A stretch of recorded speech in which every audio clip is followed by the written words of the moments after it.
Former President Donald Trump has returned to Washington for the first time since he left office to speak at a conservative think tank. His remarks come at the same time former Vice President Mike Pence spoke just a few blocks away, also earlier today. Natalie Brand has more on what this could mean for the 2024 presidential election. In a possible preview of 2024, former President Donald Trump and his former vice president held dueling appearances in Washington, D.C. When we win a triumphant victory in 2022 and when a Republican president takes back the White House in 2024, which I strongly believe will happen. Mr. Trump focused on crime ahead of this year's midterms and the next presidential election in 2 years. We need an all-out effort to defeat violent crime in America and strongly defeat it and be tough and be nasty and be mean if we have to. Former Vice President Mike Pence, when asked about the divide between the two former running mates, said they don't differ on issues, but on focus, expressing a desire to move past 2020. I truly do believe that elections are about the future, and that it's absolutely essential at a time when so many Americans are hurting, so many families are struggling, that we don't give way to the temptation to look back. Looking back, the January 6th Select Committee hearings have drawn a contrast between the actions of the former president and his vice president on that day. In a new book to be released later this year, Pence says the former president severed their relationship on January 6th. President Biden, in some of his most forceful remarks about the Capitol assault, Donald Trump lacked the courage to act. Took aim at Mr. Trump's message of law and order. You can't be pro-insurrection and pro-cop. You can't be pro-insurrection and pro-democracy. You can't be pro-insurrection and pro-American. And in a major development in the criminal investigation into January 6th, Mark Short, Pence's former chief of staff, confirmed he testified before a federal grand jury looking into the assault. Natalie Brand, CBS News, Capitol Hill. For more on all of this, you're all in for a treat because we've got Leslie Sanchez and Ray Zaccaro to join us to discuss all of this. Leslie is a CBS News political analyst and a Republican strategist. Ray is a Democratic strategist and principal at the Klein Johnson Group. A warm welcome to you both. I quickly just want to get to this clip of President Trump because it seemed as though the topic he wanted to hit again and again was crime in his speech this afternoon. Here's a quick snippet. The dangerously deranged roam our streets with impunity. We're living in such a different country for one primary reason. There is no longer respect for the law, and there certainly is no order. Leslie, what do you make of the effectiveness of this message for the former president to say he will once again be the law and order president and be tough on crime? Does this land as it did back in 2016, 2017, considering so many Americans are watching the January 6th hearings and hearing the allegations of an attempt to overturn the previous election? That's a really good juxtaposition of both of those issues. But I will tell you, in voters' minds, particularly Republican primary voters, they don't make that connection. What's interesting about the president's speech is he is talking about an issue that consistently is polling very high among right-of-center voters. They're very concerned about the rise in crime, concerned about policing. They wrap that into even, and you heard him talk a lot about it, the border security issue and kind of no respect for the rule of law, open borders. Together, combining whether it's a national security message with respect to U.S.-Mexico border or policing, keeping our streets and communities safe. It's an area that's a really high point right now for a lot of voters, and they're going to pay attention, I think, particularly to that message.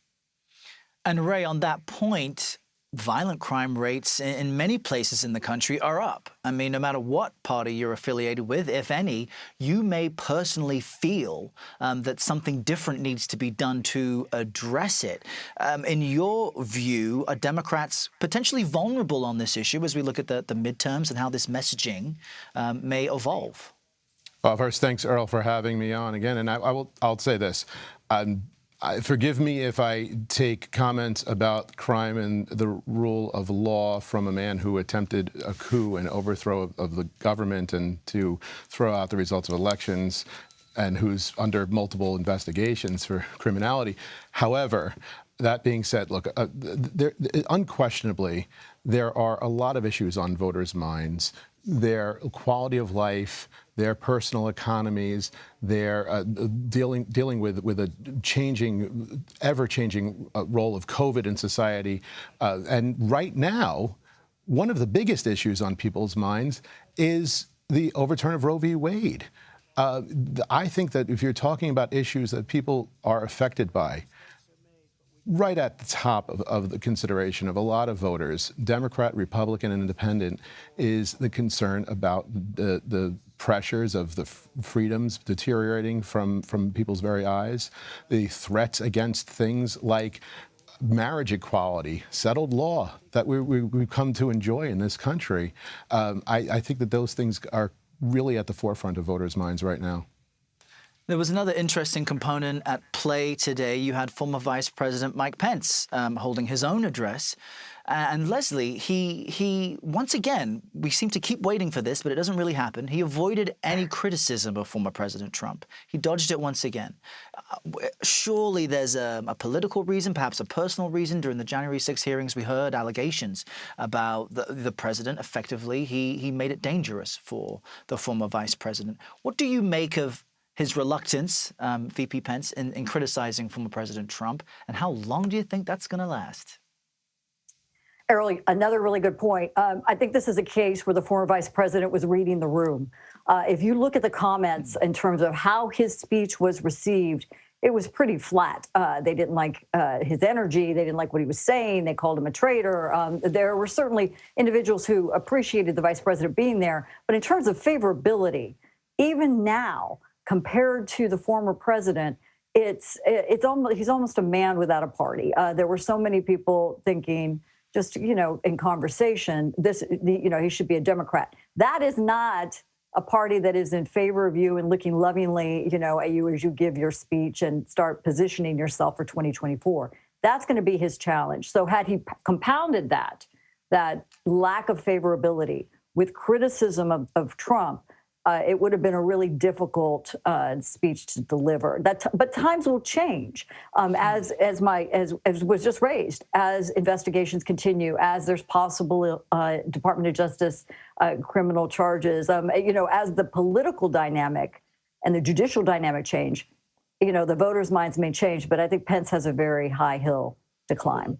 Well, that's an interesting point you make, and I want to follow up on that because you wonder if there is any risk to the former vice president walking that fine line, right? Behaving in a way and making speeches as if he's running, but not actually making the announcement. I just want to show you this quick clip, which speaks to that. Now, some people may choose to focus on the past, but elections are about the future. And I believe conservatives must focus on the future to win back America. Does that inspire you, Leslie? Or does that worry you? Someone has to step in the arena. And, Republicans, we like to do it by the dozens. So, there are going to be a lot of people stepping forward and looking to see at the viability. They're making their political calculation and going to wait and see the political viability of the former president. It takes all the oxygen in the room, raises all the money. And what's the interesting point, now I'll close on this, if you compare this to 2015, what the former president was saying, it was a muted, dulled blade. But the severity of the cut in terms of how it was landing for voters to compare Republican versus Democrat ideals and where we were taking the country, I thought was really effective. So again, you're in a situation, you may not like Trump. You may not know if Trump will be around, but you agree with what he's saying. And those are the Republicans he's leaning toward. And that's going to be the complex nature of the party in a primary moving forward. Ray, let's speak about your party, the Democrats, and how things will look like for them after the midterm elections. Historically speaking, the party in power faces headwinds, usually loses seats. There's a handful of Senate races, though, which look far from clear. What do you think are the Democrats' chances of holding on to either chamber post-November? Well, look, unquestionably, Democrats have a tough road ahead of them for this November. As you stated, midterm elections tend to be troubling for the party in power. But I will say this. You have an administration who has signed for the first time in decades gun control legislation. You have an administration that is likely to pass some form of budget reconciliation that will address Medicare pricing and shore up the Affordable Care Act. You have an administration and a record that shows commitment to making sure that middle-class economies are improving. You also have some of these very radical candidates, as you see in Ohio, and J.D. Vance, who's just reported today that he believes people who are in abusive and violent marriages should stay in those marriages. You have Dr. Oz in Pennsylvania. You can go on and on the list of candidates who are extremists, and I think that absolutely helps the odds for Senate Democrats to, at the very least, maintain the majority. And I can't stress it enough. Look, reproductive rights are going to be on the ballot this November.